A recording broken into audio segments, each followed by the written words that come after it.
Oke, assalamualaikum warahmatullahi wabarakatuh.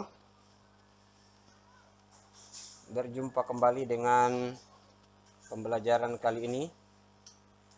Hari ini kita akan membahas tentang perangkat keras daripada mikrokontroler ESP32, yang mana perangkat ini adalah pengembangan daripada perangkat-perangkat mikrokontroler yang sebelumnya. Jadi perangkat keras ESP32 ini adalah pengembangan daripada Arduino. Ini adalah mikrokontroler yang marak sekarang digunakan pada sistem otomatisasi atau sistem robotik. Jadi ada beberapa macam video kali ini, yaitu mulai dari perangkat kerasnya sampai pemrogramannya dan aplikasinya nanti. Tapi yang pertama kita akan membahas tentang perangkat keras mikrokontroler ESP32. Pada intinya mikrokontroler itu sama, hampir sama semua. Tapi yang membedakan adalah spesifikasi dan aplikasinya. Yang membedakan itu adalah fitur-fitur dan spesifikasi. Oke, kita lanjut untuk membahas masalah fitur dan spesifikasi daripada mikrokontroler ESP32. Sebelumnya terima kasih kepada Pak Senja SPD dan Master Teknik di BMTI. Oke, lanjut. Ya, tujuan pembelajaran yang akan kita capai pada kali ini yaitu mengenal fitur dan spesifikasi mikrokontroler ESP32. Yang kedua, memahami bentuk fisik modul pengembangan ESP32 dan menentukan pin input dan pin output pada ESP32. Ya, ini adalah arsitektur dari ESP32. Jadi ESP32 ini adalah sudah mempunyai Bluetooth. Ada Bluetooth link controller dan Bluetooth baseband. Dia juga sudah bisa mengakses WiFi dan beberapa fitur-fitur yang lain yang kebanyakan mikrokontroler itu mereka tidak punya harus memberikan hardware tambahan. Tapi kalau ESP32 ini sudah komplit di dalam, tinggal diaturnya. Dan misalnya kita menggunakan perbedaan daripada Arduino ini, ESP32 itu sudah include dengan PWM, sudah include dengan DAC, ADC, sudah include dengan WiFi dan sudah include dengan Bluetooth. Ya, RTC juga sudah tercover di dalam ESP32 ini. Ya. Jadi fitur dan spesifikasi dari ESP32 yang pertama itu prosesor. Prosesornya ini adalah prosesor utama itu Tensilica Extensa Microprocessor LX32 bit. Dia juga sudah mempunyai core, yaitu dual core, 2 core. Dan frekuensi clocknya itu sampai 240 MHz. Ya, kinerjanya ya biasa sampai 600 Mbps. Ya, dia sudah mempunyai koprosesor daya sangat rendah. Jadi kemungkinan ini bisa dipergunakan untuk melakukan konversi analog ke digital. Analog digital konversi. Jadi bisa mengkonversi analog ke digital. Dan yang kedua ada koneksi nirkabelnya. Dia sudah include dengan WiFi. WiFi-nya itu sudah 802.11b BGN E. Ya, bisa mencapai 2,4 GHz dan 150 MB per sekon, megabit per sekon. Dia juga sudah include dengan Bluetooth. Bluetooth-nya itu versi 4,2. Jadi fitur spesifikasi SP ini ya sudah fiturnya itu sudah di atas dengan mikroprosesor yang lain, karena ada beberapa hardware ini tidak perlu ditambahkan karena memang sudah include di dalamnya. Ya, seperti ini. Bisa kelihatan enggak? Ini. Ini adalah spesifikasi daripada ESP32. Oke, lanjut. Ini adalah fiturnya, prosesornya, konektivitasnya. Ya, prosesornya itu sudah 32 bit. Konektivitasnya itu sudah ada WiFi dan Bluetooth. Memorinya, memori internalnya itu adalah ROM, read only memory itu 448 KB. Nah, atau 512 KB. SRAM-nya, slot RAM 520 KB. RTC untuk pas itu 8 KB dan RTC slow. SRAM 8 KB dan mempunyai ePUS 1 KB. Jadi bagi teman-teman yang penghobi robotik, penghobi sistem otomasi yang seperti ini, ya mereka sudah kenal. Tapi untuk pemula, ya silakan cari literatur yang lain. Apa sih itu RTC? Apa sih itu ePUS? SRAM-nya apa sih itu? Ya, jadi silakan cari di literatur yang lain. Flash yang tertanam, ini SP32 DOL DQ6. Ya, chipnya ada 2 MB chip SP. Ya, flash eksternalnya dan SRAM mendukung hingga 4 kali QSP eksternal. Ya, ini adalah flash yang tertanam di dalam. Ya. Jadi kalau yang pemula, silakan seperti yang saya bilang cari literatur yang lain. Apa sih itu QSPI, SRAM dan lain sebagainya. Karena kalau misalnya saya mau menjelaskan secara mendetail di video ini, ya videonya agak lama. Oke, inputnya, input output periferalnya. Jadi antarmuka periferal yang kaya dengan DMA yang mencakup kapasitif sentuh. Nah, jadi dia mempunyai kapasitif sentuh.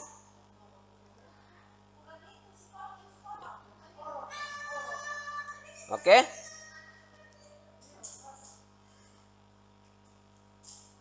Itu untuk input dan output.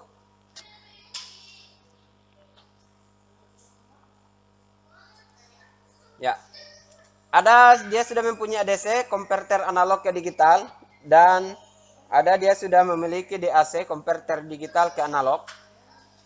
Jadi ADC ini ya untuk mengkonversi sinyal analog ke digital. Kalau DAC ini adalah ya untuk mengkonversi sinyal digital ke analog. Ada sudah I2C, sirkuit terpadu. Ada UART, bisa pemancar dan penerima asinkron. Jadi ini UART ini untuk Bluetooth-nya nantinya atau dengan WiFi-nya. Ada CAN 2.0 yaitu jaringan area pengendali. Ada SPI. SPI ini adalah serial peripheral interface. Jadi dia mempunyai sudah slot SPI, serial peripheral interface. Ada I2S. Ya, suara inter IC terpadu. Ada RM2. Ya, ada PWM. Jadi PWM ini untuk memodulasi lebar pulsa. Dan masih banyak fitur-fitur yang lain untuk input dan output pada perangkat ini.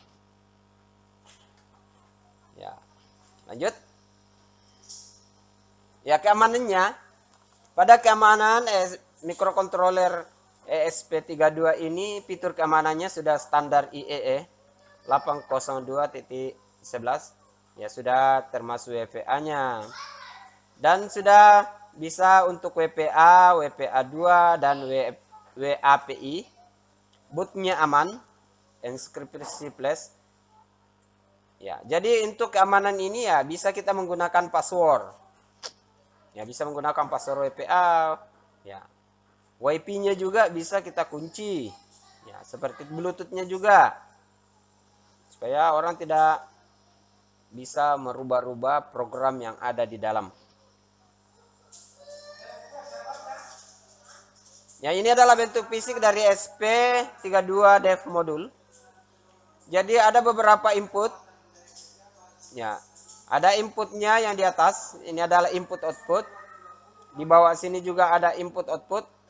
Ya, ini kita menggunakan mini USB untuk koneksinya. Ya, kalau misalnya menggunakan Arduino itu kita menggunakan serial kayak kabel print, tapi sekarang ini kita menggunakan kabel data untuk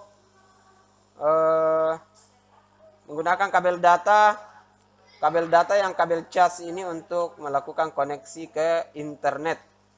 Ya, ini ada bootnya dan ada enable. Nah, di sini SP room-nya 32, jadi dia di sini. Ini semua. Tapi untuk bentuk fisiknya ini ada tertutup dengan plat. Seperti ini. Dia tertutup plat. Jadi dia akan seperti ini. Ya, harganya juga relatif murah. Kalau di Jawa sana, kalau di toko-toko misalnya di Pulau Jawa itu paling tidak 70.000 untuk satu modul. Satu modul banyak kegunaan. Oke. Ini untuk bentuk fisik modul. Ya.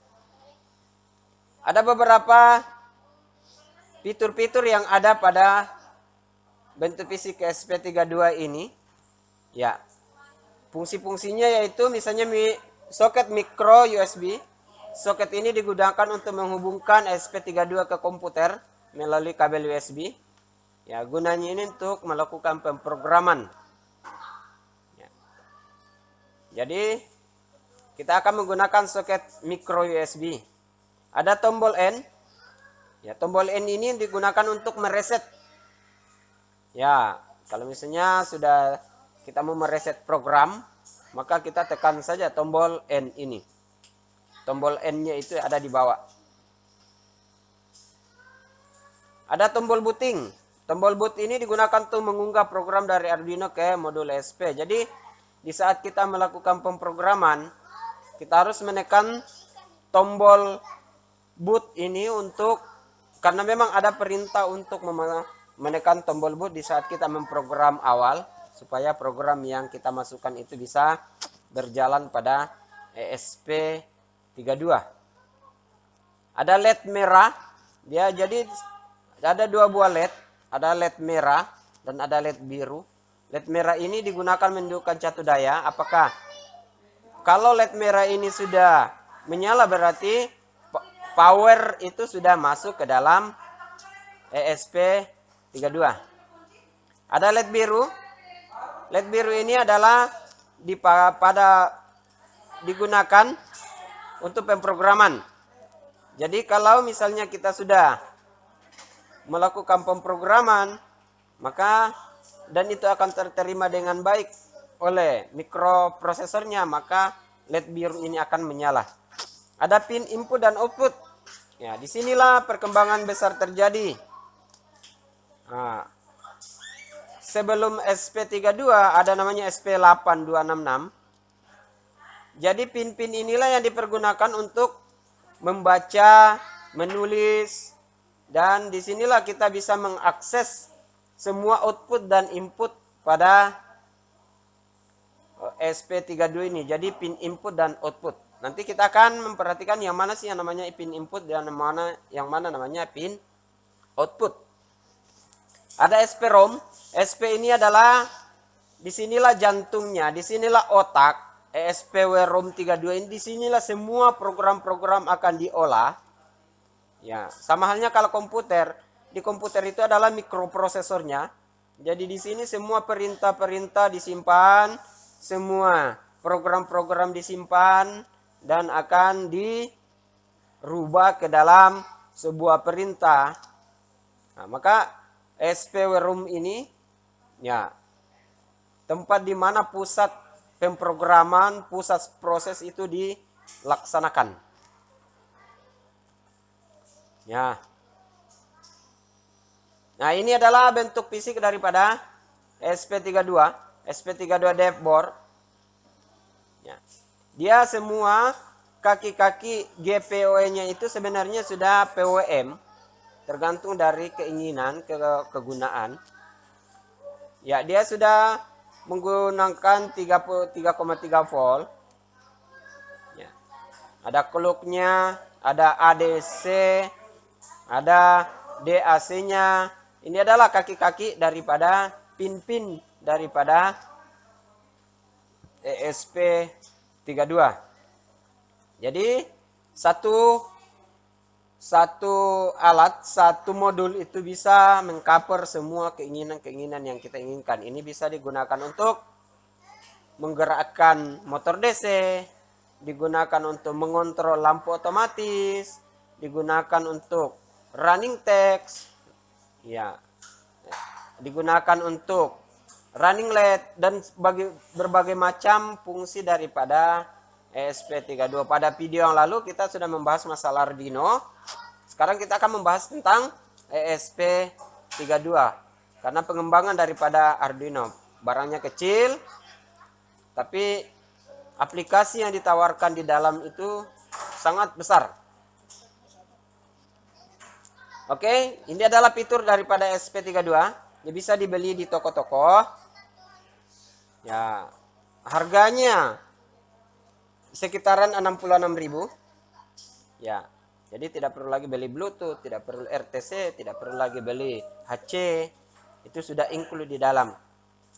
Ya, tinggal dirubah di dalam program. Ya, oke. Ya, itu adalah penjelasan singkat tentang spesifikasi daripada perangkat keras mikrokontroler. Ya. Untuk video selanjutnya kita akan membahas tentang instalasi, cara menginstalasi ESP32 ke komputer. Ya. Sket bagaimana sih yang akan kita laksanakan? Sket bagaimana sih yang ada pada ESP32? Oke, demikian penjelasan tentang perangkat keras mikrokontroler ESP32. Kalau ada pertanyaan silakan bertanya pada kolom komentar. Ya, insya Allah kita akan bahas bersama-sama. Dan untuk materi bacaannya itu silakan akses di blog Baharudin Bere. Semua di situ kalau yang suka membaca, ya, di situ ada bahan bacaan. Oke, demikian. Terima kasih atas perhatian Anda. Jangan lupa kalau bermanfaat silakan di-share ke teman-teman atau like. Nah, kalau tidak bermanfaat tidak usah di-like. Oke, demikian. Assalamualaikum warahmatullahi wabarakatuh.